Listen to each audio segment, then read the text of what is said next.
وَلَقَدْ يَسَّرْنَا الْقُرْآنَ لِلذِّكْرِ فَهَلْ مِن مُّدَّكِرٍ وَوَقَعَ الْقَوْلُ عَلَيْهِمْ بِمَا ظَلَمُوا، پس حجت تمام ہو جائے گی ان کے اوپر. فَوَقَعَ الْقَوْلُ عَلَيْهِمْ، پھر بات ثابت ہو جائے گی. کیا مطلب؟ حجت تمام ہو جائے گی علیہم، ان کے اوپر، بما ظلموا، اس وجہ سے کہ انہوں نے ظلم کیا. اور ظلم سے مراد کیا ہے؟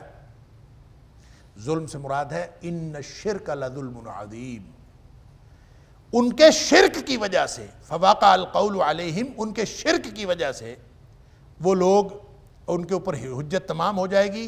فہم لا ینطقون، پھر وہ بول نہیں سکیں گے. شرک، ظلم، گناہ سارے سامنے آ جائیں. اللہ یوم تبلی السرائر، سارے کے سارے راز اس دن فاش ہو جائیں گے. ووضع الکتاب فتری المجرمین مشفقین مما فیہ، کتاب سامنے رکھی جائے گی. اللہ اکبر. جس وقت ان کو کتاب سامنے رکھی جائے گی تو مجرم ڈرتے ڈرتے اس کو دیکھیں گے. اللہ اکبر. اور ڈرتے ڈرتے جب دیکھیں گے تو حیران ہو جائیں گے. یا ویلتنا ما لہذا الکتاب، یہ کیسی کتاب ہے، نہ اس نے کوئی چھوٹی بات چھوڑی ہے نہ کوئی بڑی بات چھوڑی ہے، سارا کچھ اس کے اندر لکھا ہوا. وہ جو سب سامنے آ جائے گا، ہر چیز سامنے ہوگی، تو ظاہر ہے کہ حجت تمام ہو گئی. فہم لا ینطقون، ان کی بولتی بند ہو جائے گی، ان کو کوئی بات ہی نہیں اس وقت آئے گی. الم یروا انا جعلنا اللیل لیسکنوا فیہ والنہار مبصرا ان فی ذلک لآیات لقوم یؤمنون، کیا انہوں نے دیکھا نہیں، کیا یہ دیکھتے نہیں، الم یروا، کیا یہ دیکھتے نہیں، انا جعلنا اللیل، کہ ہم نے بنائی ہے رات، لیسکنوا فیہ، تاکہ وہ اس میں سکون حاصل کریں، آرام کریں اس میں، والنہار مبصرا، اور دن کو بنایا روشن، ان فی ذلک لآیات لقوم یؤمنون، اس میں نشانیاں ہیں اس قوم کے لیے جو ایمان رکھنے والی قوم ہے، جو ذرا بھی یقین رکھتے ہیں، ان سب کے لیے نشانیاں. اب دیکھیں، بات ہو رہی تھی قیامت کی، بات ہو رہی تھی قیامت والے دن کے مشرکین کی رسوائی کی، اس دن کی بات ہو رہی ہوگی.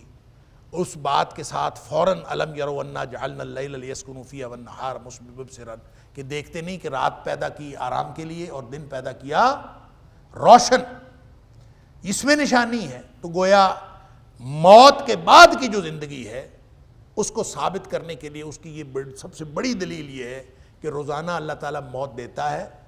رات کو ایک دفعہ سب مر جاتے ہیں. یہ موت، یہ جو نیند ہے، یہ بھی موت کی بہن ہے. اور بس فرق اتنا ہے کہ اس موت کے بعد اللہ تعالیٰ دوبارہ زندگی دے دیتا ہے، اور اس موت کے بعد یہاں زندگی نہیں ملنی، وہ اگلی زندگی ہونی، آخرت کی زندگی. تو جس طرح اللہ یہاں فوت کرنے کے بعد دوبارہ زندہ کر دیتا ہے اور دن روشن ہوتا ہے، اسی طرح اللہ تعالیٰ وہ جو بڑی موت آئے گی اس کے بعد اللہ تعالیٰ نے دوبارہ زندہ کرنا ہے، اور وہ آخرت کی زندگی ہوگی. یہ ہے وہ نشانی، ان فی ذلک لآیات لقوم یؤمنون، یقین رکھنے والی قوم کے لیے اس میں نشانی ہے. لہٰذا جو لوگ آخرت کو نہیں مانتے، کفار مکہ کا یا تاریخ کے ہر دور کے کفار کا سب سے بڑا مغالطہ یہ تھا کہ مر گئے، مٹی ہو گئے، دوبارہ کون زندہ کرے گا. ان کو سمجھایا جا رہا ہے کہ اس کے اندر ہی بڑی نشانی ہے. صرف رات کی نیند کو اور اگلے دن صبح جاگ اٹھنے کو تم دیکھو تو زندگی اور موت اور اللہ کا جو دوبارہ زندہ کرنا ہے، بعث بعد الموت، وہ تمہیں فوراً سمجھ آ جائے گا اگر انسان اس کو سمجھے. اسی لیے نبی پاک صلی اللہ علیہ وسلم نے جو دعائیں سکھائی ہیں وہ اسی طرف توجہ دلانے کے لیے. سونا ہے تو کہنا ہے اللہم بسمک اموت و احیا، اللہ تیرے نام پر میں مر رہا ہوں اور تیرے نام پر زندہ ہوں گا. اللہ بسمک ربی وضعت جنبی وبک ارفعہ ان امسکت نفسی فرحمہا وان ارسلتہا فاحفظہا بما تحفظ بہ عبادک الصالحین. اللہ اکبر. اللہ تیرے نام پر میں نے اپنا پہلو رکھا اور تیرے نام پر اس کو اٹھاؤں گا، لیکن اٹھنا ہے کہ نہیں اٹھنا یہ نہیں پتا. اللہ اگر تو اس کو روک لے، یہ جو میری روح ہے جو نکلے گی، یہ اگر تو اس کو روک ہی لے تو پھر اس پر رحم کرنا، پتہ نہیں اٹھنا ہے کہ نہیں اٹھنا. اور اگر تو اس کو واپس بھیجے دوبارہ تو پھر اس کی اسی طرح حفاظت کرنا جس طرح تو اپنے نیک بندوں کی حفاظت کرنا. یعنی پوری تیاری کے ساتھ فوت ہونا ہے. پوری تیاری کے ساتھ سونا ہے جیسے فوت ہو رہے ہو. اور پھر صبح اگر زندگی اللہ نے رکھی ہے اور جاگ آ گئی، سبحان اللہ، اللہ نے زندگی واپس لوٹا دی جس میں دن روشن بنایا ہے، روشن دن میں صبح اٹھ گئے اگر، تو اٹھتے ہی کہنا ہے الحمدللہ الذی احیانا بعد ما اماتنا والیہ النشور. ساری تعریف اس ذات کے لیے ہے جس نے ہمیں ہماری موت کے بعد دوبارہ زندہ کر دیا. لہذا یہ ہے نشانی. کس کے لیے؟ لقوم یؤمنون، جن لوگوں نے بھی یقین کرنا ہو ان کے لیے اس میں نشانی ہے. الم یروا انا جعلنا اللیل لیسکنوا فیہ، نہیں دیکھتے کیا وہ لوگ؟ الم یروا، کیا نہیں دیکھتے؟ انا، یہ کہ ہم نے، جعلنا اللیل، ہم نے رات کو بنایا ہے، لیسکنوا فیہ، تاکہ وہ آرام کریں، اس میں سکون حاصل کریں. والنہار مبصرا، اور پھر دن کو بنایا ہے روشن. ان فی ذلک لآیات لقوم یؤمنون، بے شک اس میں نشانیاں ہیں ان لوگوں کے لیے جو یقین رکھتے ہیں. وَيَوْمَ يُنْفَخُ فِي الصُّورِ، اور اس دن، دیکھیں اب درمیان بات قیامت کی ہو رہی ہے، پہلے بھی قیامت کا تذکرہ ہو رہا ہے، اس کے بعد بھی قیامت کا تذکرہ ہو رہا ہے. درمیان میں یہ جملہ معترضہ ہے. نشانی کے طور پر اللہ نے جملہ معترضہ ایسے جملے کو کہتے ہیں جو کسی چلتے ہوئے سبق کے، چلتے ہوئے مضمون کے اندر سبق کے طور پر ایک جملہ لایا جائے جس کا تعلق بظاہر ایسے ہو کہ جیسے شاید اس مضمون کے ساتھ نہیں ہے، لیکن حقیقتاً اس مضمون کے ساتھ اس کا تعلق ہوتا. لہٰذا یہ جو نشانی اللہ تعالیٰ نے بتائی آخرت کے حوالے سے، نشانی بتا کے پھر آگے وہی سلسلہ کلام جاری ہے. وَيَوْمَ يُنْفَخُ فِي الصُّورِ، اس دن سور میں پھونکا جائے گا، پھونک ماری جائے گی. وَيَوْمَ، اور اس دن، يُنْفَخُ، پھونک ماری جائے گی، فِي الصُّورِ، سور میں. فَفَزِعَ مَنْ فِي السَّمَاوَاتِ وَمَنْ فِي الْأَرْضِ، پس گھبرا جائے گا، گھبراہٹ کا شکار ہو جائے گا ہر وہ جان یا ہر وہ کوئی، من فی السماوات ومن فی الارض، جو کوئی آسمان میں ہے، جو کوئی زمین میں ہے، سب گھبرا جائے. الا من شاء اللہ، سوائے اس کے جس کو اللہ چاہے. وَكُلٌّ أَتَوْهُ دَاخِرِينَ، اور سب آئیں گے اللہ کی طرف ذلیل و رسوا ہو کر یا عاجز ہو کر. اب یہ جو سور میں پھونک ماری جائے گی، سور کیا ہے اس کی بات آ گئی سورہ انعام کی آیت نمبر 73 کے ضمن میں بات ہو گئی، وہاں بھی سور کا تذکرہ آیا تھا. سور سے مراد کوئی ایک ایسا بگل ہے، ایک ایسا سینگ ہے. نبی پاک صلی اللہ علیہ وسلم نے فرمایا قرن ينفخ فیہ. صحابہ نے پوچھا سور کیا ہے؟ آپ نے فرمایا قرن، سینگ کی طرح کا ہے، ایک بگل. اور وہ ایک فرشتہ بالکل تیار کھڑا ہے. نبی پاک صلی اللہ علیہ وسلم نے فرمایا کہ اس کو جب پکڑایا ہے اور وہ آنکھ میں نہیں جھپکتا کہ کسی بھی وقت اللہ کی طرف سے حکم آئے اور فوراً وہ اس کو بجھا. اب یہ جو سور کے اندر پھونکا جائے گا، نفخے کتنے ہوں گے اس کے بارے میں علماء مفسرین کا، علماء اور مفسرین کا اختلاف. بعض کا خیال ہے 4 دفعہ نفخے ہوں گے، 4 سور پھونکے جائیں گے، کیونکہ سورہ زمر کے اندر بالکل اسی طرح کی آیت ہے.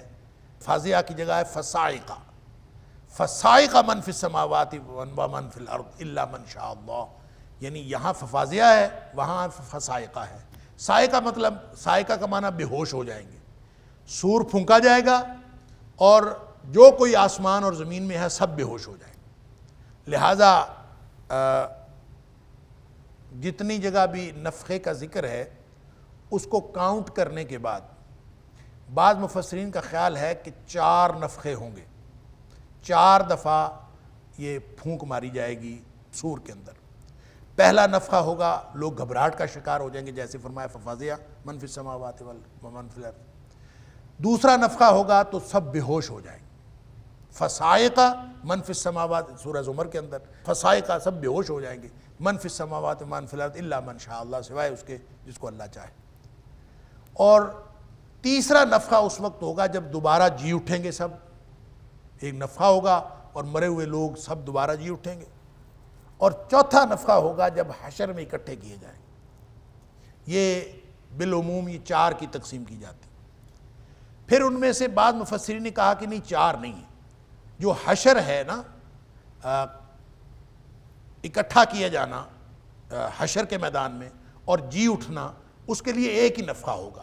یعنی ایک نفخہ ہوگا، اسی سے جی اٹھیں گے اور اسی سے حشر میں اکٹھے ہو جائیں گے. لہٰذا نفخے رہ گئے 3. وہ کہتے ہیں ایک فضا کا نفخہ جس سے سب گھبرا جائیں گے، اور دوسرا صاعقہ فصاعقہ جس سے بے ہوش ہو جائیں گے، اور تیسرا نفخہ قیام جس سے اٹھ کھڑے ہوں گے دوبارہ. لہٰذا 3 نفخے. اس کو مزید بعض مفسرین نے غور و فکر کیا تو انہوں نے کہا کہ نہیں، اصل میں نفخے 2 ہی ہیں. یہ جو فاضعہ ہے اور صاعقہ ہے، گھبراہٹ والا نفخہ اور بے ہوشی والا نفخہ، یہ اصل میں ایک ہے.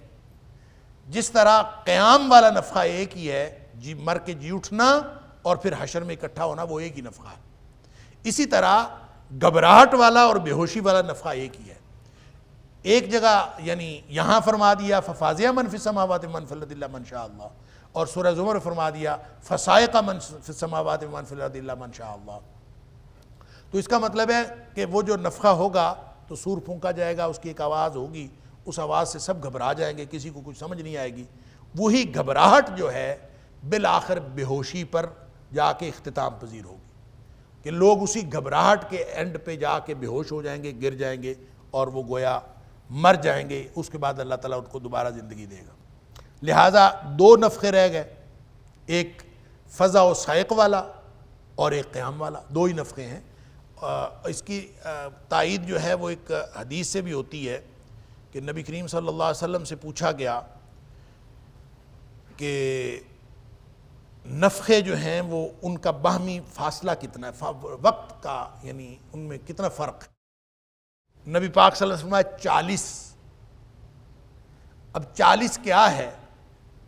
اس کے بعد نبی پاک صلی اللہ علیہ وسلم نے میں یہ نہیں کہتا کہ 40 دنوں کا فرق ہے، نہ میں یہ کہتا ہوں کہ 40 مہینوں کا فرق ہے، نہ میں یہ کہتا ہوں 40 سال کا فرق ہے. یعنی واللہ عالم کتنا فرق ہے. 40 کا فرق ہے، وہ 40 گھنٹے ہیں، 40 منٹ ہیں، 40 سیکنڈ ہیں، یا 40 صدیاں ہیں، یہ اللہ ہی جانتا ہے. واللہ عالم اللہ. لیکن ایک نفخے کے بعد دوسرا نفخہ ہوگا، اور اسی کو بعض مفسرین نے 4 کہا ہے. لیکن جب وہ ہوگا تو ساری دنیا گھبرا جائے گی، یا ساری دنیا بے ہوش ہو جائے گی. جو گھبرائیں گے تو پھر وہ بے ہوش بھی ہوں گے. لیکن ایک استثناء اللہ تعالیٰ نے فرمایا الا من شاء اللہ، وہ نہیں گھبرائیں گے اور وہ نہیں بے ہوش ہوں گے جس کو اللہ چاہے. یہاں فرما دیا ففزع من فی السماوات ومن فی الارض الا من شاء اللہ. ہر کوئی گھبرا جائے گا، آسمان کی ہر چیز بھی، زمین کی ہر چیز بھی، سوائے اس کے جس کو اللہ چاہے. اور سورہ زمر میں فرمایا فصاعق من شاء من فی السماوات ومن فی الارض الا من شاء اللہ. بے ہوش ہو جائے گا ہر کوئی، جو کوئی زمین میں ہے، جو کوئی آسمان میں ہے، سوائے اس کے جس کو اللہ چاہے. اب یہ کون ہے جو گھبراہٹ کا شکار نہیں ہوں گے؟ اللہ اکبر. کون ہیں جو بے ہوش نہیں ہوں گے؟ یہ کوئی اللہ کے بڑے ہی مقرب بندے ہیں. بعض نے کہا اس سے مراد نبی ہیں، ہو سکتا ہے نبی ہوں. وَلَقَدْ يَسَّرْنَا الْقُرْآنَ لِلذِّكْرِ فَهَلْ مِن مُدَّكِرٍ وَلَقَدْ يَسَّرْنَا الْقُرْآنَ لِلذِّكْرِ فَهَلْ مِن مُدَّكِرٍ. بعض نے کہا اس سے مراد شہداء ہے، کہ شہداء جو ہیں ان کے اوپر گھبراہٹ اور پریشانی اور بے ہوشی نہیں ہوگی. اللہ اکبر. ہو سکتا ہے ایسا ہو، اور ہو سکتا ہے عام مومنین ہوں. بعض نے کہا یہ خاص نہیں ہے، یہ عام ہے، ہر قسم کا مومن اللہ تعالیٰ اس کی گھبراہٹ اور اس کی پریشانی اور اس کی بے ہوشی دور کر دے گا. یہ ہو سکتا ہے. یہ بات ہم مان لیتے کہ سارے مومن یا سارے انبیاء اس طرح سے ہوں گے اگر یہ ایک حدیث نہ ہوتی کہ نبی کریم صلی اللہ علیہ وسلم نے فرمایا الناس یصعقون یوم القیامہ، قیامت والے دن سارے لوگ بے ہوش ہو جائیں گے. اب یہ سارے لوگ جو بے ہوش ہوں گے، اب اس میں آپ نے یہ نہیں فرمایا میں بے ہوش نہیں ہوں گا، یا آپ نے یہ نہیں فرمایا کہ انبیاء بے ہوش نہیں ہوں گے. آپ نے یہاں کوئی استثناء نہیں فرمایا. اس کا مطلب بے ہوشی تو سب پر آئے گی، گھبراہٹ ہو چاہے نہ ہو. تو جن پر بے ہوشی آئے گی وہ کون سے ہیں، کس طرح سے؟ تو آپ نے فرمایا فَأَكُونُ أَوَّلُ مَن يُفِيقُ، سب سے پہلا میں شخص ہوں گا جس کو ہوش آئے گا، یعنی بے ہوش سارے ہوں گے، سب سے پہلے نبی پاک صلی اللہ علیہ وسلم فرماتے ہیں مجھے ہوش آئے گا۔ فرمایا میں دیکھوں گا فَإِذَا أَنَا بِمُوسَىٰ آخِذٌ بِقَائِمَةٍ مِّن قَوَائِمِ الْعَرْشِ، اللہ، میں دیکھوں گا کہ موسیٰ علیہ السلام جو ہیں وہ اللہ تعالیٰ کے عرش کے پایوں میں سے ایک پایا پکڑ کے بیٹھے ہوں گے۔ اب نبی کریم صلی اللہ علیہ وسلم فرماتے ہیں مجھے یہ نہیں پتا، فلا ادری افاق قبلی، مجھے یہ نہیں پتا کہ موسیٰ علیہ السلام کو مجھ سے پہلے ہوش آ گیا ہوگا، ام جوزیا بساقۃ الطور، یا پھر اس کو اللہ تعالیٰ نے استثناء دے دیا ہوگا اس بے ہوشی کے بدلے، وہ جو طور پہاڑ پہ بے ہوش ہوئے تھے اس کے بدلے اللہ تعالیٰ نے ان کو استثناء دے دیا ہوگا، لہذا اس پر بے ہوشی نہیں ہوئی۔ اس حدیث سے تو یہ لگتا ہے کہ وہ جو الا من شاء اللہ فصائقہ کے حوالے سے ہے، اس سے مراد تو صرف حضرت موسیٰ علیہ السلام بچیں گے، باقی تو سارے کے سارے چلے جائیں گے۔ اور پھر یہ جو ففزع من فی السماوات والارض، گھبراہٹ کا شکار ہو جائیں گے سارے کے سارے۔ اللہ، اس کے بارے میں ایک اور مقام ہے سورہ انبیاء کے اندر، اللہ اکبر، جو پڑھ آئے ہیں ہم، اس میں اللہ کریم نے فرمایا ان کو جو بڑی گھبراہٹ ہوگی نا، وہ کوئی پریشانی نہیں دے گی، کوئی غمگین نہیں کرے گی۔ اور اس سے مراد کون لوگ ہیں؟ اس سے مراد اہل ایمان ہے، کہ ان کو جو بڑی گھبراہٹ کا موقع ہے اس وقت وہ غمگین نہیں ہوں گے، کچھ نہیں ہوگا ان کو۔ تو اس ساری بحث سے نتیجہ یہ نکلتا ہے کہ یہ جو استثناء اللہ کریم نے فرمایا الا من شاء اللہ، ففزع سے بھی استثناء ہے الا من شاء اللہ، فصائقہ سے بھی استثناء ہے الا من شاء اللہ، اس کا نتیجہ یہ نکلتا ہے۔ اور پھر اس حدیث کو ساتھ شامل کرنے جس میں نبی پاک صلی اللہ علیہ وسلم نے فرمایا میں سب سے پہلے ہوش میں آؤں گا، سارے لوگ جو ہیں بے ہوش ہوں گے اور میں سب سے پہلے ہوش میں آؤں گا، تو اس کا مطلب ہے وہ بے ہوشی تو نبی پاک صلی اللہ علیہ وسلم پر بھی عملاً تو آئے گی۔ اس کا مطلب یہ ہے کہ جو عملی پروسیس ہو رہا ہوگا سب کے ساتھ، وہ تو ہوگا سب کے ساتھ، لیکن جو اہل ایمان ہیں جس میں انبیاء بھی شامل ہیں ٹاپ آف دا لسٹ، جس میں شہداء بھی شامل ہیں، جس میں صالحین بھی شامل ہیں، جو انعمت علیہم والی بات ہے، جن کے اوپر اللہ نے انعام کیا، اولئک مع الذین انعم اللہ علیہم من النبیین والصدیقین والشہداء والصالحین، یہ جو چاروں قسم کے گروہ ہیں نا اللہ کے انعام یافتہ گروہ، نبی، صدیق، شہید اور صالحین، یہ جو چار قسم کے لوگ ہیں ان چاروں کو یہ انعام یافتہ لوگ ہیں۔ جب وہ انعام یافتہ ہیں تو لا یحزنہم سے مراد وہی چاروں لوگ ہیں جو اللہ کے ہاں انعام یافتہ لوگ ہیں، ان کو کوئی گھبراہٹ، کوئی پریشانی ان کو پریشان نہیں کرے گی اور غمگین نہیں کرے گی۔ اس کا مطلب یہ ہوا کہ عملاً وہ بے ہوش تو ہوں گے لیکن اس سے ان کو پریشانی نہیں ہوگی، جس طرح موت سب پر آنی ہے۔ اللہ کے رسول صلی اللہ علیہ وسلم نے فرمایا بظاہر جو موت آتی ہے وہ کافر اور منافق کی موت اور ایمان والے کی موت ایک جیسی ہے، بظاہر تو ہم دیکھتے ہیں کوئی نہیں فرق، سارے ہی اسی طرح مر رہے ہوتے ہیں، سب کی جان نکلتی ہے، سب کو بظاہر تکلیف ہو رہی ہوتی ہے، لیکن نبی کریم صلی اللہ علیہ وسلم نے فرمایا مومن کی اور کافر منافق کی موت ایک جیسی نہیں ہوتی۔ مومن کی موت تو اس کے لیے راحت ہے، وہ اس کے لیے آسانی ہے، اس کے لیے خوشی کا باعث ہے، کیونکہ جنت سے کفن لے کے فرشتہ آیا ہوا ہوتا ہے، اس کو فوراً خوشخبری موت سے پہلے سنا دی جاتی ہے، اس کے کان میں کہہ دیا جاتا ہے ایتھا النفس الطیبہ، اے پاکیزہ روح نکلو، اخرجی الی مغفرۃ من اللہ ورضوان، اللہ کی مغفرت اور اللہ کی خوشنودی کی طرف نکلو۔ اور جس کو کہہ دیا جائے کہ اللہ کی مغفرت اور اللہ کی خوشنودی تیرا انتظار کر رہی ہے، وہ نکلنے میں اس کو مسئلہ کیا ہے؟ وہ تو بھاگ کے نکلے گی، بس یہ فرق ہے، اس کے لیے تو وہ راحت ہے۔ اور جو کافر اور منافق ہے، اسی لیے نبی پاک صلی اللہ علیہ وسلم فرمایا فوراً نکل جاتی، فَتَخْرُجُ تَصِيلُ كَمَا تَخْرُجُ قَطْرَةٌ مِّن فِي السِّقَاء، جیسے پانی کی مشک بھری ہوئی ہو اور اس میں سے اس کو بند کھول دیا جائے تو فوراً پانی نکل جاتا ہے، اس طرح سے مومن کی جان تو فوراً نکل جاتی ہے، وہ بھاگ کے جاتا ہے کہ اللہ کی مغفرت اور اللہ کی خوشنودی میرا انتظار کر۔ اب بظاہر ہے اس کی بھی موت۔ دوسری موت جو کافر اور منافق کی ہے، فرشتہ آ کے اس کے کان کے پاس کہتا ہے ایتھا النفس الخبیثہ، اے ناپاک روح اخرجی، نکلو باہر، اللہ اکبر، الی سخط من اللہ وغضب، اللہ کی ناراضگی اور اللہ کا غصہ تیرا انتظار کرنا۔ اب جس کو یہ پتہ چل جائے کہ اللہ کی ناراضگی اس کو غصہ میرا انتظار کر رہا ہے، پھر کیسے نکلے گا؟ اللہ نبی پاک صلی اللہ علیہ وسلم فتفرق فی جسدی، وہ چھپتی پھرتی پھر وہ نکالتے ہیں کھینچ کے۔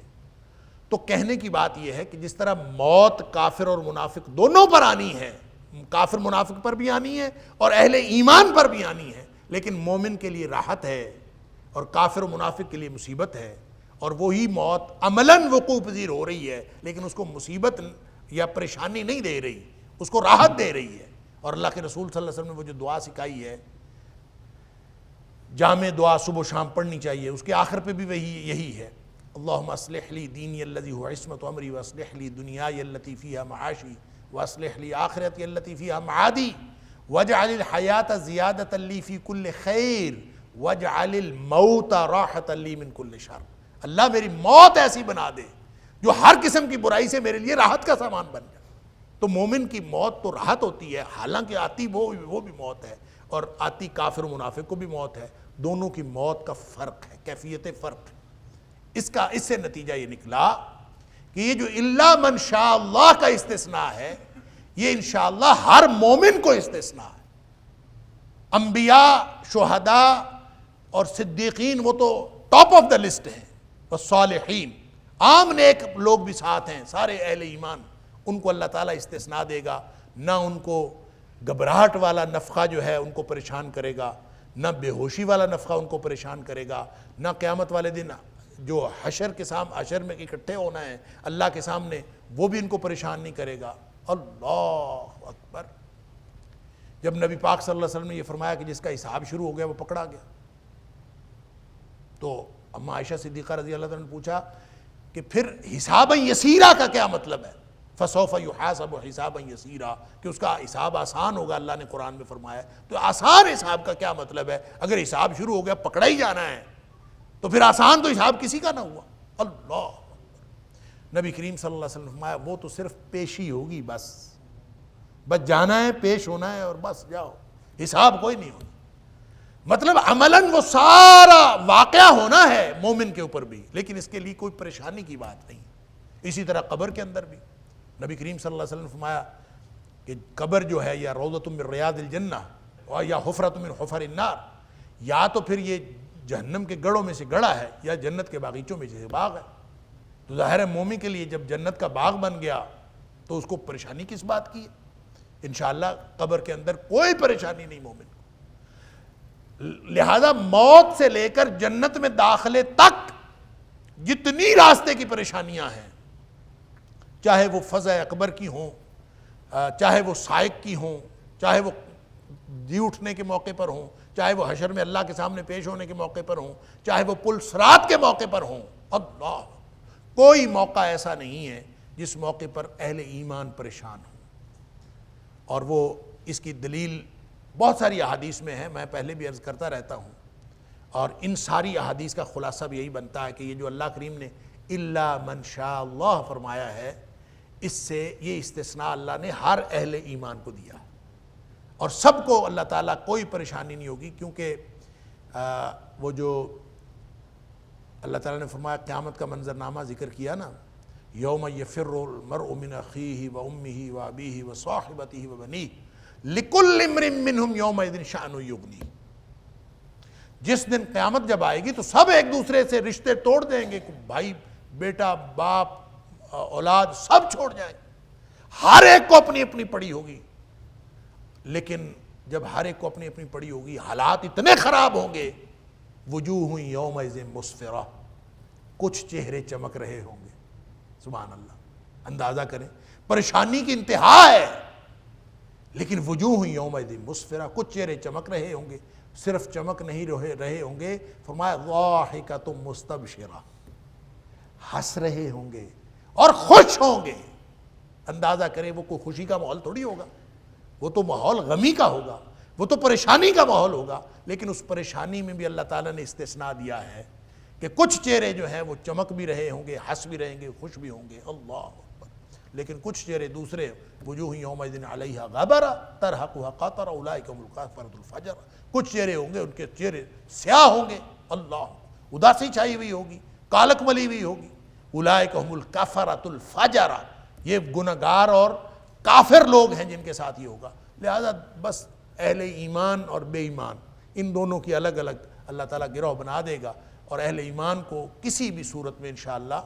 اور پھر جب نبی پاک صلی اللہ علیہ وسلم نے فرمایا سبحان اللہ کہ جو شخص ہر فرض نماز کے بعد آیت الکرسی پڑھتا، ہر فرض نماز کے بعد آیت الکرسی پڑھتا ہے، اس کے اور جنت کے درمیان صرف موت کا فاصلہ رہ جاتا ہے. یوں موت آئی اور سیدھا جنت میں. تو جب وہ سیدھا جنت میں چلا گیا تو پھر پریشانی کیسی؟ جنت میں تو پریشانی ہے ہی کوئی نہیں. اس کا مطلب ہے یہ جو اللہ کریم نے استثناء عطا فرمایا ہے الا من شاء اللہ، کہ پریشانیاں، غم، گھبراہٹ عملی طور پر اہل ایمان کے اوپر بھی واقعات سارے وقوع پذیر ہوں گے، لیکن ان کو کوئی پریشانی نہیں ہوگی. نبی پاک صلی اللہ علیہ وسلم ان لوگوں میں جیسے بے ہوش ہونے والوں میں ہوں گے، لیکن بے ہوشی کوئی پریشانی کا باعث نہیں بنے گی، نہ نبی کریم صلی اللہ علیہ وسلم کے لیے، نہ ہی جسی طرح نبی پاک صلی اللہ علیہ وسلم کے بھی موت کا وقت آیا، لیکن نبی کریم صلی اللہ علیہ وسلم کے لیے وہ پریشانی کا باعث نہیں تھا، خوشی کا باعث تھا کہ اللہم الرفیق الاعلی، اللہ میں تو سب سے اعلیٰ ساتھی کے ساتھ ملنے جا رہا ہوں، مجھے کیا پریشانی. لہٰذا وقوع پذیر واقعات سارے ہوتے ہیں لیکن وہ پریشانی کا باعث نہیں بنتے. اس لیے اللہ کریم نے الا من شاء اللہ کا استثناء فرمایا ہے. وَكُلٌّ أَتَوْهُ دَاخِرِينَ، سارے آئیں گے اللہ کی طرف ذلیل و رسوا ہو کے، عاجز و ذلیل ہو کے. وَتَرَى الْجِبَالَ تَحْسَبُهَا جَامِدَةً، اور تو دیکھے گا پہاڑوں کو، تحسبها جامدہ، جن کو تو جامد اور ٹھوس سمجھتا ہے. اللہ اکبر. وَهِيَ تَمُرُّ مَرَّ السَّحَابِ، یہ قیامت والے دن اس طرح چلیں گے جیسے بادل چلتے ہیں. اللہ، اس دنیا میں انسان سب سے زیادہ سخت چیز جس کو سمجھتا ہے وہ پہاڑ ہے. سختی کی علامت پہاڑ ہے. کسی کو سخت بتانا ہو کہتا ہے پہاڑ جیسا سخت، اپنی جگہ سے ٹلتا نہیں ہے. اور جن کو ہم سمجھتے ہیں جامدہ، اللہ فرماتا ہے تحسبها جامدہ، جس کو تم پختہ سمجھتے ہو اور جمے ہوئے سمجھتے ہو، وَهِيَ تَمُرُّ مَرَّ السَّحَابِ، قیامت والے دن یہ اڑتے پھریں گے. اللہ اکبر. جیسے سورہ قاریہ میں فرمایا روئی کے گالوں کی طرح، اور مختلف مقامات پر سورہ طٰہٰ میں، سورہ معارج کے اندر، سورہ الحاقہ کے اندر، سورہ مزمل کے اندر، سورہ فرقان میں، سورہ واقعہ میں اللہ تعالیٰ نے فرمایا یہ پہاڑ قیامت والے دن اسی طرح سے چل رہے ہوں گے، بادلوں کی طرح یا روئی کے گالوں کی طرح. صنع اللہ الذی اتقن کل شیء انہ خبیر بما تفعلون، کاریگری ہے اس اللہ کی، سبحان اللہ، جس نے سخت بنایا جو ان کو پہاڑ روئی کے گالوں کی طرح اڑا دے گا، جس نے سخت بنایا جو اس کو بادلوں کی طرح اڑا دے گا. بادلوں کی طرح اڑانا بھی اور سخت بنانا بھی، دنیا کی سخت ترین چیز بنانا بھی، یہ سب اللہ کی کاریگری ہے. صنع اللہ الذی، اس ذات، اس اللہ کی یہ کاریگری ہے، اتقن کل شیء، جس نے مضبوط بنایا اور محکم اور پختہ بنایا ہر چیز کو. انہ خبیر بما تفعلون، وہ خوب جانتا ہے جو کچھ تم عمل کر رہے ہو. اللہ اکبر. من جاء بالحسنۃ فلہ خیر منہا، تمہارے اعمال چونکہ وہ جانتا ہے، لہٰذا ہر شخص کے عمل کے مطابق اس کے معاملات طے ہوں گے. من جاء بالحسنہ، جو نیکیاں لے کے آئے گا، فلہ خیر منہا، اس کے لیے اس سے بہتر اجر ہے. سبحان اللہ. بہتر اجر کیسے؟ جیسے فرما دیا کہ فلہ عشر امثالہا، کہ اس کے لیے 10 گنا ہے، تو 10 گنا سے لے کر 700 گنا تک نیکی کا اجر، یا اس سے بھی زیادہ جتنا اللہ تعالیٰ چاہے. قرآن پاک کے اندر آتا ہے اللہ تعالیٰ اس کو بڑھا دیتا ہے. لہٰذا نیکی کا اجر نیکی جتنا نہیں ملنا، اس سے بڑھا کے ملنا ہے. فَلَهُ خَيْرٌ مِّنْهَا وَهُمْ مِّنْ فَزَعٍ يَوْمَئِذٍ آمِنُونَ. دیکھیں نا، یہ پھر آ گیا. اور وہ من فَزَعٍ يَوْمَئِذٍ، اس دن کے گھبراہٹ والے، گھبراہٹ سے، آمنون، وہ امن میں رہیں گے، ان کو کوئی گھبراہٹ نہیں ہوگی. اللہ اکبر. تو اس کا مطلب یہ ہے کہ جو بھی نیکی کرتا ہوا، نیکی کی زندگی گزارتا ہوا اللہ کے پاس پہنچے گا تو وہ انشاءاللہ ہر قسم کی گھبراہٹ سے بالکل بے خوف اور امن میں ہوں گے، جو سورہ انبیاء کے اندر فرمایا کہ ان کو نقصان نہیں دے گا. وَلَقَدْ يَسَّرْنَا الْقُرْآنَ لِلذِّكْرِ فَهَلْ مِن مُّدَّكِرٍ وَلَقَدْ يَسَّرْنَا يسرنا القرآن للذكر فهل من مدكر ومن جاء بالسیئۃ، اور جو کوئی برائی لے کر آیا، فقبت وجوہہم فی النار، ان کے چہرے اوندے کر دیے جائیں گے فی النار، جہنم میں، ہل تجزون الا ما کنتم تعملون، اور ان کو کہا جائے گا کہ تمہیں اسی چیز کا بدلہ دیا جا رہا ہے جو تم عمل کرتے تھے۔ اللہ اکبر۔ یہاں یہ جو من جاء بالسیئہ ہے نا، کہ وہ جو برائی کرتا ہوا آئے اور اس کے چہرے کو اوندھا کر کے جہنم میں پھینکا جائے گا، اللہ اکبر۔ اس کے مراد مفسرین نے یہ لیا ہے کہ اس سے مراد شرک ہے۔ سیئہ، یہاں سیئہ سے مراد عام کوئی برائی نہیں ہے، بلکہ اس سے مراد شرک ہے۔ عام برائی تو کسی مومن سے بھی سرزد ہو سکتی ہے نا۔ تو اس کی دلیل یہ ہے، نبی پاک صلی اللہ علیہ وسلم نے فرمایا، بخاری شریف کی حدیث ہے، لمبی حدیث، اس کا ایک حصہ یہ ہے کہ جن لوگوں کے جو لوگ دنیا میں سجدہ کرتے رہے نا، تو سجدے کو اللہ تعالیٰ اتنی عزت اور تکریم عطا فرمائے گا کہ جو چہرہ سجدہ کرتا رہا ہے اس چہرے پر جہنم کی آگ حرام ہے۔ تو یہاں فرمایا کہ چہرے کے بل پھینکا جائے گا۔ اگر اس سے مراد عام برائی ہو تو برائی تو کسی نمازی سے بھی سرزد ہو سکتی ہے، کسی سجدہ کرنے والے سے بھی سرزد ہو سکتی ہے۔ وہ جو سجدہ کرنے والے کی اتنی تکریم ہے اللہ کے ہاں، تو یہ جو جہنم میں چہروں کے بل ان کو پھینکا جائے گا، تو اس سے مراد یہ ہے کہ سجدہ کرنے والے اور نمازی نہیں اس سے مراد ہو سکتے۔ لہٰذا اس سے مراد وہ ہیں جو مشرک ہیں، جو مشرک ہیں، شرک کرتے تھے، کیونکہ نبی کریم صلی اللہ علیہ وسلم نے یہی فرمایا کہ جو باٹم لائن ہے، قرآن نے بھی یہی کہا، ان اللہ لا یغفر ان یشرک بہ، اللہ تعالیٰ کبھی معاف نہیں کرے گا جو کہ اس کے ساتھ کوئی شرک کرے، وَيَغْفِرُ مَا دُونَ ذَلِكَ لِمَن يَشَاءُ، اس کے علاوہ جس کو چاہے گا سب کچھ معاف کر دے گا، شرک اس نے معاف نہیں کرنا۔ اور اسی طرح نبی کریم صلی اللہ علیہ وسلم نے وہ جو فرمایا حضرت معاذ بن جبل رضی اللہ تعالیٰ عنہ والی حدیث کہ اللہ کا حق بندوں پر کیا ہے اور بندوں کا حق اللہ پر کیا ہے، اس میں بھی یہی فرمایا، اللہ کا حق حق العباد، حق اللہ علی العباد، اللہ کا حق بندوں پر یہ ہے ان یعبدوہ ولا یشرکوا بہ شیئا، اس کی بندگی کریں، اس کے ساتھ کسی کو شریک نہ ٹھہرائیں، یہ اللہ کا حق ہے۔ اور پھر جب اللہ کا حق یہ بندے دے دیتے ہیں، کیا مطلب؟ شرک نہیں کرتے، وَحَقُّ الْعِبَادِ عَلَى اللَّهِ، تو پھر اللہ پر بندوں کا حق بن جاتا ہے اللہ يُعَذِّبَ مَن لَا يُشْرِكَ بِهِ شَيْئًا، کہ جو اس کے ساتھ کسی کو شریک نہیں ٹھہراتا اس کو پھر وہ عذاب نہ کرے۔ تو باٹم لائن یہ ہے کہ جو شخص شرک نہیں کرتا، انشاءاللہ اللہ تعالیٰ اس کی مغفرت کرے۔ اور پھر ترمذی شریف کی وہ جو حدیث ہے، حدیث قدسی، جس کے اندر اللہ تعالیٰ نے فرمایا کہ تو اگر زمین بھر، حدیث قدسی ہے کہ اللہ کے رسول صلی اللہ علیہ وسلم فرماتا ہے، اللہ فرماتا ہے کہ اگر تو میرے پاس آئے، اللہ اکبر، لو اتیتنی بقراب الارض خطایا، اگر تو میرے پاس آئے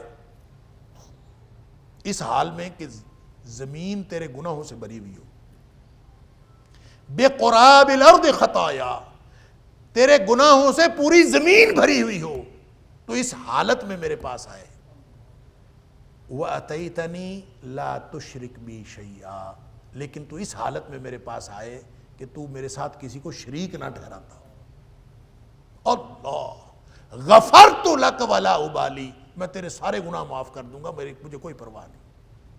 لہذا بنیاد جو ہے، اسی لیے یہاں پہ مفسرین نے کہا جو شرک نہیں کرتا، وَمَن جَاءَ بِالسَّیِّئَةِ سے مراد جو شرک کے ساتھ آئے اس کو اللہ تعالیٰ اوندھا کر کے جہنم میں پھینکے گا، اور پھر یہ کہا جائے گا هَلْ تُجْزَوْنَ إِلَّا مَا كُنتُمْ تَعْمَلُونَ، اللہ تعالیٰ معاف فرمائے۔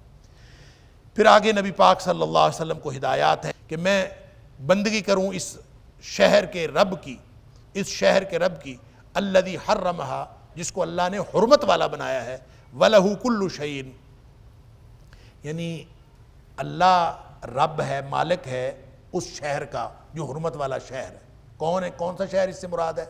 مکہ مکرمہ۔ نبی کریم صلی اللہ علیہ وسلم نے فرمایا ان هذا البلد حرمہ اللہ، نبی پاک صلی اللہ علیہ وسلم نے وضاحت فرمائی یہ جو شہر ہے یعنی شہر مکہ، اس کی ہر چیز کو اللہ تعالیٰ نے حرمت عطا کی ہے، اس کے درخت نہیں کاٹے جا سکتے، اس میں شکار کو ڈرایا بھی نہیں جا سکتا، اور پھر یہ بھی فرمایا وہاں پہ کوئی چیز پڑی ہوئی ہو، گری پڑی ہوئی چیز اٹھائی نہیں جا سکتی سوائے اس کے کہ آپ اس کو اس کے مالک تک پہنچا دیں۔ تو وہ شہر جو حرمت والا شہر ہے، مکہ شہر، مجھے یہ حکم ملا ہے کہ میں اس شہر کے مالک کی بندگی کروں۔ اب اس کا مطلب صرف وہ شہر کا مالک نہیں ہے، وَلَهُ كُلُّ شَيْءٍ، ہر چیز کا مالک وہی ہے، لیکن اس شہر کی بات اس لیے کی ہے کہ یہ مشرکین مکہ اور خاص طور پر قریشیوں کو کہا جا رہا ہے کہ تم دیکھتے نہیں اور شکر نہیں کرتے اللہ کا کہ ساری دنیا میں ڈاکو ڈاکے مارتے ہیں، چور چوریاں کرتے ہیں، بدامنی ہے، ہر طرح کی پریشانیاں ہیں، لیکن جب شہر مکہ میں آ جاتے ہیں تو ہر طرح کا امن مل جاتا ہے۔ اس طرح کا امن والا شہر پوری دنیا میں نہیں ہے۔ تمہیں اللہ تعالیٰ نے امن والا شہر عطا کیا ہے، پھر تمہیں رزق دیا ہے کہ ساری دنیا سے رزق جو ہے مکہ شہر میں پہنچتا ہے، اور پھر ایک گرمیوں کا سفر جو ہے وہ شام کی طرف ہوتا ہے، پھر وہاں سے تم تجارتی قافلے لے کے آ جاتے ہو، اور مکہ کی حرمت کی وجہ سے اس تجارتی قافلے کو بھی کوئی کچھ نہیں کہتا، اور سردیوں کا ہوتا ہے تم یمن میں جاتے ہو اور یمن سے لے کے آ جاتے ہو، اور مکہ شہر کی حرمت کی وجہ سے اس کو بھی کوئی کچھ نہیں کہتا۔ جس نے اتنا کچھ دیا ہے فَلْيَعْبُدُوا رَبَّ هَذَا الْبَيْتِ الَّذِي أَطْعَمَهُم مِّن جُوعٍ وَآمَنَهُم مِّن خَوْفٍ، جس اللہ نے بھوک سے کھانا کھلایا اور خوف سے نجات دلائی اور امن عطا کیا، اتنا شاندار شہر عطا کیا جس کی حرمت کی وجہ سے پوری دنیا میں تمہاری عزت بھی ہے، اور تمہاری ہر طرح سے اللہ تعالیٰ نے کھانے کا بندوبست بھی کیا ہے، رزق بھی عطا کیا ہے، اور خوف سے امن بھی عطا کیا ہے۔ تمہیں چاہیے کہ اس رب کی بندگی کریں۔ یہاں اسی طرف اشارہ ہے۔ مجھے تو اللہ نے بس حکم دیا ہے کہ میں اس شہر کی، جس کی اللہ تعالیٰ نے حرمت بنائی ہے، میں اس شہر کے رب کی، اس کے مالک کی بندگی کروں، لیکن اس سے یہ کسی مغالطہ نہ ہو کہ وہ صرف اس شہر کا رب ہے۔ وَلَهُ كُلُّ شَيْءٍ، ہر چیز کا مالک وہی ہے، صرف اس شہر کا نہیں ہے۔ یہ شہر کا ذکر تو کیا تھا مکہ والوں کو متوجہ کرنے کے لیے۔ وَأُمِرْتُ، اور مجھے حکم دیا گیا ہے، أَنْ أَكُونَ مِنَ الْمُسْلِمِينَ، کہ میں مسلمانوں میں سے ہو جاؤں، سبمٹ کر دینے والے، اپنے آپ کو اللہ کے سامنے سپرد کر دینے والوں میں سے ہو جاؤں۔ کیسے سپرد کرنا ہے؟ وَأُمِرْتُ أَنْ أَكُونَ مِنَ الْمُسْلِمِينَ، اس کا ذکر سورہ انعام کے اندر آیا، ہم پڑھ رہے ہیں کیا؟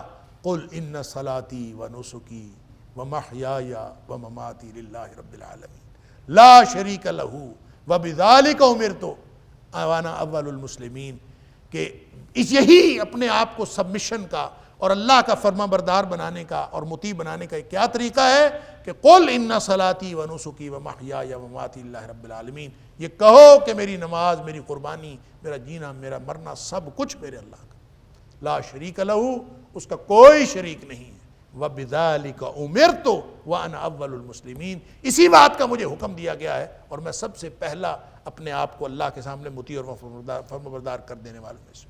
لہذا یہاں بھی وہی بات، وَأُمِرْتُ أَنْ أَكُونَ مِنَ الْمُسْلِمِينَ وَأَنْ أَتْلُوَ الْقُرْآنَ، اور مجھے اس بات کا بھی حکم دیا گیا ہے کہ میں قرآن کی تلاوت کرتا رہوں۔ کہ قرآن کی تلاوت کرنے کا مطلب یہ نہیں ہوتا کہ قرآن کو پڑھنا اور تلا یتلو کا معنی پیچھے چلنا بھی ہوتا ہے۔ لہذا وَأَنْ أَتْلُوَ الْقُرْآنَ، میں اس کو قرآن کی تلاوت کروں اور اس کے پیچھے چلوں، یہ مجھے حکم دیا گیا ہے۔ جو کچھ نبی پاک صلی اللہ علیہ وسلم کو حکم دیا گیا ہے وہی امت کو حکم دیا گیا ہے، گویا ہمیں سمجھایا جا رہا ہے کہ تم یہ کرو۔ فَمَنِ اهْتَدَىٰ فَإِنَّمَا يَهْتَدِي لِنَفْسِهِ، بس جو کوئی ہدایت پا جاتا ہے، قرآن پڑھ کے کوئی ہدایت پاتے ہیں، کوئی نہیں پاتے، جو ہدایت پا جائے گا فَإِنَّمَا يَهْتَدِي لِنَفْسِهِ، بس وہ اپنی آپ کے لیے ہی ہدایت کا رستہ پاتا، اس کو اپنے آپ کو فائدہ ہوتا ہے۔ وَمَنْ ضَلَّ، اور جو کوئی گمراہی کے رستے پر جائے، فَقُلْ، پھر آپ کہہ دیجئے، اِنَّمَا أَنَا مِنَ الْمُنذِرِينَ، میں تو صرف ڈرانے والوں میں سے ہوں، تنبیہ کرنے والے میں سے ہوں، میرا کام تو صرف اتنا ہے۔ وَقُلِ الْحَمْدُ لِلَّهِ، اور یہ کہہ دیا کریں کہ ہر قسم کی تعریف اللہ کی ہے۔ گویا نہ نبی کریم صلی اللہ علیہ وسلم کو فرق پڑتا ہے، نہ اللہ کی ذات کو فرق پڑتا ہے۔ نبی پاک صلی اللہ علیہ وسلم کو بھی فرمایا کہ فَذَكِّرْ إِنَّمَا أَنْتَ مُذَكِّرٌ، آپ بس کہہ دیجئے، آپ ان کو ڈرا دیا کریں، نصیحت کر دیا کریں، بس باقی معاملہ اللہ کے ہاتھ میں۔ اور علیک البلاغ وعلینا الحساب، تیرے اوپر پہنچا دینا ہے، حساب لینا ہمارے ذمے ہے۔ اور رہ گئے اللہ کی ذات، وقل الحمدللہ، اور یہ بھی کہہ دیا کریں اللہ کی تعریف، ہر قسم کی تعریف اللہ کی ہے، کوئی مومن بنے چاہے نہ بنے، کوئی کافر ہو کوئی مومن ہو، اللہ کی ذات کو کوئی فرق نہیں پڑتا، اس کی تعریف وہ تعریفوں والی ذات۔ جیسے حدیث قدسی میں آپ سب نے سنی ہوئی ہے کہ نبی کریم صلی اللہ علیہ وسلم فرمایا، اللہ فرماتا ہے وَلَوْ أَنَّ أَوَّلَكُمْ وَآخِرَكُمْ وَجِنَّكُمْ وَإِنسَكُمْ كَانُوا عَلَىٰ أَتْقَىٰ قَلْبِ رَجُلٍ وَاحِدٍ مِّنْكُمْ، وہ تم میں سے سب سے زیادہ متقی دل والا بن جائے، یعنی دنیا میں سب سے زیادہ متقی ہے اتنا سب کوئی اسی طرح کے بن جائیں، فرمایا ما زاد فی ملکی شیئا، تو یہ میری سلطنت میں کوئی اضافہ نہیں کرتے، سبحان اللہ، کوئی فرق نہیں پڑتا۔ اور اگر کوئی شخص، اللہ اکبر، وَلَوْ أَنَّ أَوَّلَكُمْ وَآخِرَكُمْ وَجِنَّكُمْ وَإِنسَكُمْ كَانُوا عَلَىٰ أَفْجَرِ قَلْبِ رَجُلٍ وَاحِدٍ مِّنْكُمْ، اگر تم میں سے اول انسان سے لے کر آخر انسان تک اور اول جن سے لے کر آخر جن تک یہ سارے اس طرح کے بن جائیں جیسے کوئی بدترین دل والا ہے، فاسق و فاجر جس کا دل ہے اس طرح کے بن جائیں، ما نقص ذالک من ملکی شیئا، تو میری سلطنت سے ککھ بھی ذرا بھی فرق نہیں پڑتا، کوئی چیز کی کمی نہیں ہوتی، ما نقص ذالک من ملکی شیئا، میری سلطنت میں کسی چیز کی کمی نہیں ہوتی۔ لہذا وقل الحمدللہ، آپ کہیے کہ ہر قسم کی تعریف اللہ کی ہے، سیریکم آیاتہ فتعرفونہا، پس وہ ان قریب سیریکم آیاتہ، وہ اپنی نشانیاں تمہیں دکھائے گا، فتعرفونہا، پھر تم ان نشانیوں کو پہچان لو گے۔ ان نشانیوں سے مراد نبی اکرم صلی اللہ علیہ وسلم اور صحابہ کا غلبہ، جنگوں میں ان کی فتح و کامیابی، کافروں کا اس میں شکست کھانا، پھر سابقہ امتیں جو تباہ و برباد ہوتی رہیں وہ نشانیاں، یہ ہر قسم کی نشانیاں، اور پھر موت بھی نشانی ہے، اور پھر قیامت بھی اس کی نشانی ہے۔ فرمایا سیریکم آیاتہ، وہ نشانیاں دکھائے گا، فتعرفونہا، تم سب پہچان لوگے کہ اللہ کی نشانی ہے۔ جب جو نشانیاں وقوع پذیر ہوتی جائیں گی تمہیں پتہ چلتا جائے گا، اور اس سے مراد یہ بھی ہے، اور اس سے مراد ہر طرح کی وہ نشانیاں ہیں جو دنیا میں سائنسی ترقی کے ساتھ، علم کی ترقی کے ساتھ جو نئی نئی چیزیں ایکسپلور ہو رہی ہیں، وہ بھی نشانیاں، جس کے بارے میں اللہ تعالیٰ نے فرمایا سنُرِیہِمْ آیاتنا فی الآفاق وفی انفسہم حتی یتبین لہم انہ الحق، یہاں تک کہ ان کے اوپر واضح ہو جائے گا کہ وہی حق تھا، کہ ہم عنقریب نشانیاں دکھاتے رہیں۔ تو یہ ہر قسم کی نشانیاں مراد ہیں، اور یہ نشانیوں سے ہمیشہ یہی مراد ہوتا ہے، اور یہ ذہن میں رکھا کریں کہ ایک وہ نشانیاں ہیں جو قرآن میں بیان ہوئی ہیں، اور ایک وہ نشانیاں ہیں جو ارد گرد پھیلی ہوئی کائنات میں ہیں۔ ان دونوں قسم کی نشانیوں میں کوئی تضاد اور تفاوت نہیں ہے، فرق صرف ان کی تفہیم کا ہے۔ جب ہم قرآن کی نشانیوں پہ غور و فکر کریں تو بھی اللہ تعالیٰ کی وحدانیت کی طرف رہنمائی ہوتی ہے، اور جب ہم ارد گرد کی پھیلی ہوئی کائنات کی نشانیوں پہ غور و فکر کریں تو بھی اللہ تعالیٰ کی وحدانیت کی طرف رہنمائی ہوتی ہے۔ وَمَا رَبُّكَ بِغَافِلٍ عَمَّا تَعْمَلُونَ، اور جو کچھ تم کر رہے ہو اس سے تیرا رب غافل نہیں، تمہارے سارے اعمال اس کے ہاتھ میں ہیں۔ وہ اگرچہ تعریفوں والا ہے، اس کو کوئی فرق نہیں پڑتا، لیکن تمہارے سارے اعمال کی خبر وہ رکھتا ہے۔ جیسے فرمایا ما تسقط من ورقۃ الا یعلمها، کوئی ایک پتا بھی نہیں گرتا زمین پر، اللہ اکبر، سورہ انعام کے اندر فرمایا کہ جس کو وہ جانتا نہ ہو، ہر چیز کو وہ جانتا ہے، سبحان اللہ۔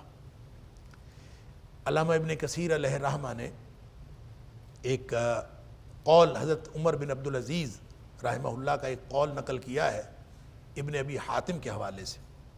وہ کہتے ہیں کہ فلو کان اللہ مغفلا شیئا، اگر اللہ کسی چیز سے غافل ہوتا، اگر یہ امکان ہوتا کہ اللہ کسی چیز سے غافل ہے، اللہ لَأَغْفَلَ مَا تُعَفِّ الرِّيَاحُ مِنْ آثَارِ قَدَمِ ابن آدم، کہ اللہ تعالیٰ اگر کسی چیز سے غافل ہوتا نا تو اس نے اس چیز سے غافل ہونا تھا جو ابن آدم کے قدم زمین پر لگتے ہیں تو پھر اس کو ہوا اڑا لیتی ہے اور قدم مٹ جاتے ہیں۔ تو اللہ تعالیٰ اگر غافل ہوتا تو وہ جو آثار قدم ہے نا، قدم کے نشان، اس سے اللہ نے غافل ہونا تھا۔ کم ترین چیز یہ تھی، گویا اللہ اس سے بھی غافل نہیں ہے، کیونکہ قرآن کہتا ہے اِنَّا نَحْنُ نُحْيِي الْمَوْتَى وَنَكْتُبُ مَا قَدَّمُوا، جو ان کے آثار قدم ہے نا وہ بھی ہم نے لکھ رکھے ہیں۔ اندازہ کیجئے اللہ تعالیٰ قدموں کے آثار سے بھی غافل نہیں ہے. دنیا کائنات میں ایک ذرہ بھی ایسا نہیں ہے جس سے اللہ تعالیٰ غافل ہو. اس لیے فرمایا وما ربک بغافل عما تعملون، اللہ تعالیٰ تمہارے اعمال سے غافل نہیں ہے. اللہ تعالیٰ مجھے اور آپ کو، ہم سب کو قرآن سمجھنے اور عمل کرنے کی توفیق عطا فرمائے. اللہ کی توفیق اور اللہ کے فضل سے آج سورۃ النمل جو ہے وہ مکمل ہو گئی. انشاءاللہ اللہ کی توفیق سے اگلے اتوار بشرط زندگی اور بشرط توفیق الہی سورۃ القصص شروع کریں گے انشاءاللہ. السلام علیکم ورحمۃ اللہ وبرکاتہ. إن هذا القرآن يهدي للتي هي أقوم ويبشر المؤمنين الذين يعملون الصالحات أن لهم أجرا كبيرا.